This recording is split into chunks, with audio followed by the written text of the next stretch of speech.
David Teems is with us. He's the author of Majesty, the King Behind the King James Bible. He's also the author of Speak to Me, our offer to you this month, both the booklet and the CD. The scripture is read in a beautiful way, set to music. David, when I was reading Majesty, it's not our offer, but when I was reading it, it seems to me that King James, as flawed as he was at that point, King of Scotland, James VI, was a frightfully flawed vessel. And yet it seems that the Lord protected him and prepared him for that moment of translation later on, but even from his mother's womb. Right. Tell us a little bit about that. Well, he was. When his mother was 6 months pregnant with him, it's quite a story. The first chapter of this book starts out that way. And you would almost think it's fiction, but I had to make this up. But Mary, Queen of Scots, is pregnant with James. She's very swollen. And her husband comes in thinking that she's having an affair with someone. So he has one of his men put a gun to her womb and makes her watch the murder of this person that they think she's having an affair with. Well, James survived that. He survived. She was taken away from him when he was 11 months old. He was crowned king at 13 months old.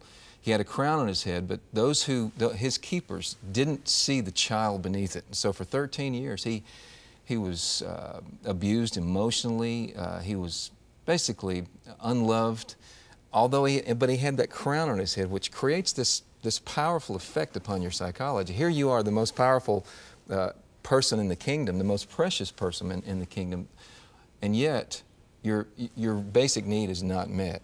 Well, this is the person that God chose to put together this Bible. It could have only been him. So by the time, years later, that he became the English king, he was quite flawed, quite brilliant too, but he was also a good judge of talent. He put the group together that created the King James Bible. But what it does for me, it encourages me in that this incredible gift to us, even 400 years later, it's still a powerful gift, was given to us by a man who we might think, if we had dinner with him, we might think him crude. His language at times could go off the board being crude, and yet he could quote whole chapters of the Bible in whatever language you want him to quote it in. And so it's an incredible story. But yeah, he was even born with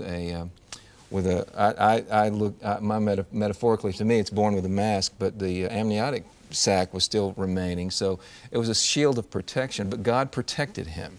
And as I compare my life with James, or anyone's life that I know about, that God works in their life, I can see similar things. That God used this person to do this thing here, but those steps to do it, the steps of a righteous man are ordered by God.